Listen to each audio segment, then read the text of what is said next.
Could I invite the children up? I have a single question, but a very important one for you. Come on up. Hey, simple question. Well, first, you guys know what an artist is? So an artist is someone who paints and draws and makes things, crafts and stuff like that, right? So everybody knows what an artist is. This is a really important question. If you are an artist, I need you to raise your hand. Are you an artist? Okay.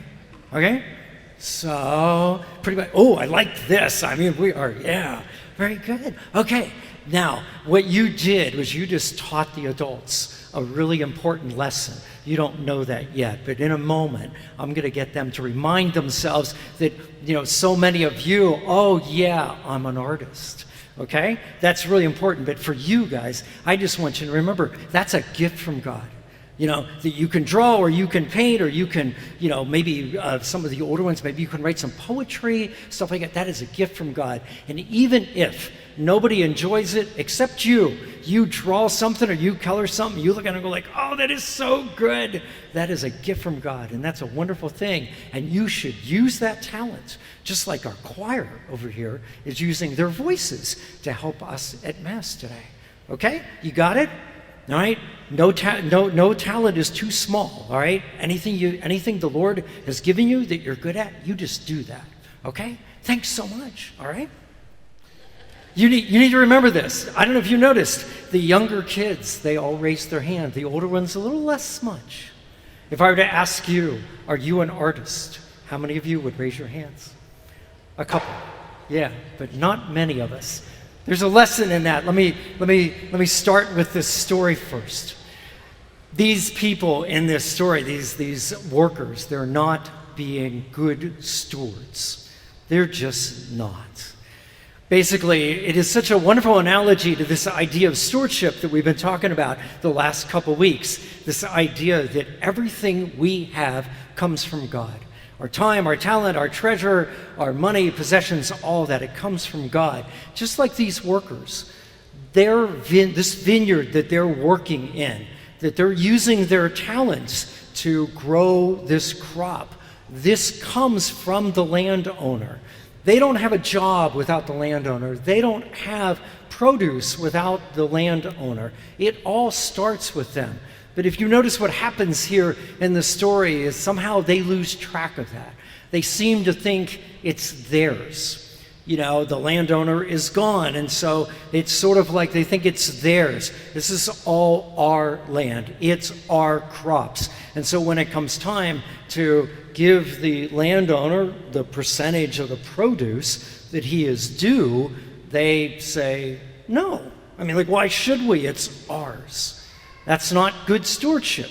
Good stewardship is this idea, as we've been talking about, that what I'm going to do is I'm going to remind myself all this stuff comes from God, and my job is to take good care of it, to use it in the best way possible, to be a good steward of it, and that means that some of it does indeed belong to the owner. So yes, as uncomfortable as that topic is for many of us, yes, I am obligated to give some of my money away. I am obligated not to have, lots and lots and lots and lots of clothes in my closet that I never wear. When some of those clothes, not all of them of course, but some of those clothes could be better used by somebody else. I have an obligation to, yes, I got hundreds of books in my house, but I'm never gonna read some of them ever again. And I have an obligation to look at that and say, what's the best use of these books? And maybe the best use of those books is to give those away. Same thing is true of our talents. We want to share our talents. We want to make the best use we can of our talents. But here I have to pause because this is where asking about the artist comes up. Why are they not so generous with their talents? It's been my experience that it's not that they don't want to be generous. It is they think they do not have any talents. It is so interesting. I've done this experiment lots of times. It's never failed. You ask a child, kindergarten, first grader, are you an artist? Oh yeah, I am an artist. And we as adults, are you an artist? Nah, I'm not an artist. And what happens? Like, you got worse? You know, I mean, like, what really happens? No, what's happened is as we get older, we start comparing our talents to other people's. And so we decide that, well, yeah, I can cook, but I can't cook the way the people do on TV, and no one's ever going to publish a cookbook of my stuff. And so we decide that, well, yeah, I can cook, but it's not a talent. Or I can sing, but, you know, like, no one's ever going to give me a recording contract. I'm never going to do a concert. So it's not really a talent. And we sort of diminish these talents that we actually have. Or we think that the only talents that count are talents that are, if you will, big and public. In other words, people, it really is quite an odd person that will say to you, I have this wonderful talent of prayer. Like, it's something I'm really good at. I can pray for other people. It's, you know, the talent of intercessory prayer. They don't bring it up because no one ever sees it, and they don't think it's worth anything. My dad, years and years ago, was just, the Lord put it on his heart, he needed to do something, and he looked around the church and he noticed that, you know, at the end of the services on a Sunday, the place was a bit of a mess. You know, the hymnals were all messed up, and there weren't envelopes in all the places, and the pencils got broken.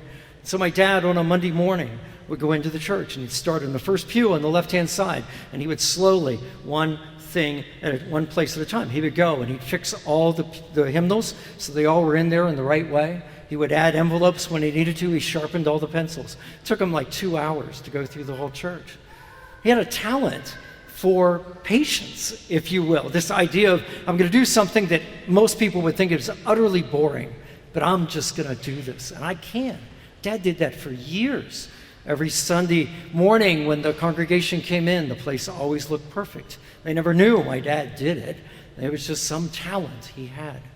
It'll sound weird to you, but one of my talents is the ability to pull weeds. I'm actually very good at it. I can do it quickly. I can do it well. I can pull weeds, and I am patient to do it. That's the thing. Sometimes, you know, we try to figure out, what are my talents? What talents can I put in the service of God or other people? And we just like, well, I don't have any talents. You do. You have a ton of talents. And so at this point, as we wrap up 3 weeks of talking about stewardship, I just need to encourage you. I just have to keep reminding you that this is not something you are likely just to start doing. It requires of you a choice. You have to do it in your head. You have to sit and you have to say, okay, what is it that the Lord is leading me to? You'll have to take this to prayer. And of course, stewardship is such a wide-ranging thing. So for some of you, maybe what the Lord will put on your heart is that, you know, the Lord will say, it is time for you to deal with the money thing. For others of you, it'll be, as happened to me, I don't know, a couple years before I went to seminary, the Lord put it on my heart. It was like, you know, you come to church every week. You don't do anything around here. You need to do something. And I didn't even know what to do. And all I did is I made a deal, if you will, with the Lord. And I said, you know, okay, all right, the answer is yes, I'll do something. But I don't know what to do. So put something in my path. 2 weeks later, the head musician of the parish, got up to the ambo and said, hey, our little ensemble is getting too small because many of the high school kids and the college kids that made it up, they were going off to college. And they said, we need some extra voices. And so I took my tenor voice and I sang with this choir. That was just my answer to the Lord. Maybe it's that. Maybe it is time. Maybe it is the Lord wants you to reevaluate the use of your time. I don't know what it is, but it's not going to get any better unless you actually want it to get better. And that's what I just want to encourage you to do. Help get better at this. If you are a horrible steward right now, you can take a step and be a little better one. If you are already pretty good at some of this stuff, that's terrific. Do a little better. Let's just all be better stewards. Because what you and I will end up doing is we will take one more step closer to one of my favorite passages in Scripture. Jesus said, I came that they might have life and have it abundantly. An abundant life isn't the American dream. It's not a bunch of stuff and all this. It is this purposeful, meaningful, fulfilled life, a life where you get up in the morning, and even though there might be a ton of craziness going on in your life, you get up in the morning and you say, I am glad to be alive. I am grateful for what the Lord has done for me. And taking a step closer on the journey of stewardship is what welcomes us into that abundant life. That is a terrific thing. And for those of you that you're looking at it and going like, I don't know, he's making this sound way too easy. Well, I will tell you, it is not crazy easy, but it's not as hard as you think it is. All you want to do is take a step. Put some talent that you have at the disposal of others, the church, whatever it is. Sure, sit down with your finances, maybe reevaluate your time, whatever it is. Take a step. Let the good Lord bless that step and just watch what happens.